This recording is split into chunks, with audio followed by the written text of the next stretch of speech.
রবিবারের সকালে এরকম ফুলকো ফুলকো হিঙের কচুরি যদি বাড়িতেই বানিয়ে নেওয়া যায় তাহলে কেমন হয় বলো তো? দারুণ হবে। কি করে বানালি এত সুন্দর?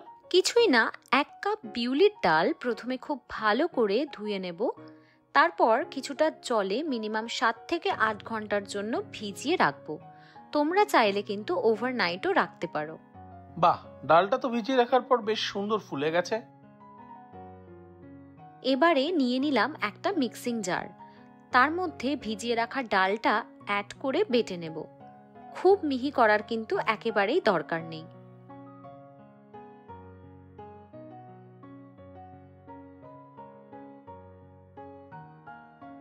এবার কি ময়দা মাখবি নাকি? নুন আর তেল দিয়ে ভালো করে ময়দার সাথে মিশিয়ে নিয়ে আগে ময়ান দেব ভালো করে। ময়ান দেওয়াটা ঠিক হয়েছে কিনা সেটা বোঝার উপায় হলো এইভাবে মুঠো করলে একটা মণ্ড মতো তৈরি হবে, আবার হালকা হাতে প্রেস করলেই এটা ভেঙে যাবে। এবার গরম জল অ্যাড করে ময়দাটা মাখা হবে তো? এক্স্যাক্টলি, তবে ময়দাটা ভালো করে মেখে নিতে হবে। খুব বেশি নরম বা শক্ত কোনোটাই কিন্তু চলবে না। এবার শেষে নিশ্চয়ই একটু তেল অ্যাড করবি। ও মা, কি করে জানলে তুই? তুই ভুলে গেলেও আমি কিন্তু ভুলি না। কড়াইশুটির কচুরি বানানোর সময় তুইই বলেছিলিস শেষে একটু তেল অ্যাড করে হালকা হাতে মেখে নিয়ে 15-20 মিনিটের জন্য যদি ময়দাটা রেস্টে রেখে দেওয়া যায় তাহলে কচুরিগুলো বেশ ফুলকো ফুলকো আর দারুণ হয়। বাহ বাহ, কি ভালো স্টুডেন্ট আমার, সব মনে রাখে।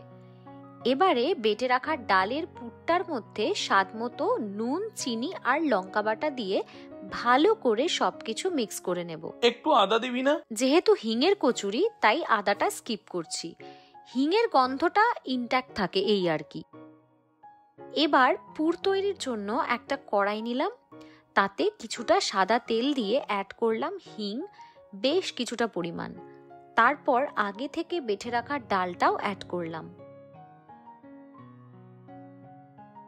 এটা ঠিক কতক্ষণ সময় লাগবে? যতক্ষণ পর্যন্ত না জল টেনে বেশ শক্ত একটা পুর তৈরি হচ্ছে। এবার লেচি কেটে নিবি, তাই তো? হ্যাঁ, ময়দার রেস্ট টাইম ওভার হয়ে গেলে হালকা হাতে আর একবার ময়দাটা মেখে নিয়ে লেচি কেটে নেব। এই একটু বেশি করে পুর ভরতে হবে কিন্তু। পুর ভরার জন্য প্রথমেই লেচিটা হাত দিয়ে প্রেস করে বাটির মতো একটা শেপ দিয়ে নেব। এবার এই বাটির মতো জায়গাটার উপর শুকনো ময়দা স্প্রিঙ্কল করে দেব। আচ্ছা, আমি কি বলবো এই ট্রিকটা ফলো করলে কি হবে? বলে ফেলো। এই ট্রিকটা ফলো করলে বেলার সময় পুর বেরিয়ে আসার চান্সটা অনেকটা কমে যায়। উফ, উন্নতির চরম শিখায় পৌঁছে গেছিস দেখছি।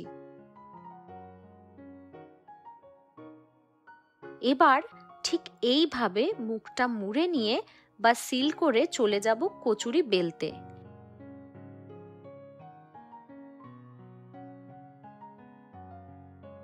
লেচিতে সামান্য একটু তেল লাগিয়ে সুন্দর করে হালকা হাতে প্রেস করে করে বেলে নিতে হবে। এবার তাড়াতাড়ি ভেজে ফেল দেখি, আমার আর তর সইছে না, মারাত্মক খিদেও লেগেছে। এই তো 1 মিনিট ওয়েট কর, তাহলেই দেখবি ফুলকো ফুলকো হিঙের কচুরি একেবারে রেডি টু বি সার্ভড। আহ, এসাদের জুড়ি মেলা ভার, ফাটাফাটি, জাস্ট ফাটাফাটি। এইভাবেই বাকি কচুরিগুলো আমি ঝটপট ভেজে ফেলি, আর তোমরা কমেন্ট করে আমাকে জানাও যে তোমাদের এই রেসিপিটা কেমন লাগলো। And stay tune for more recipes.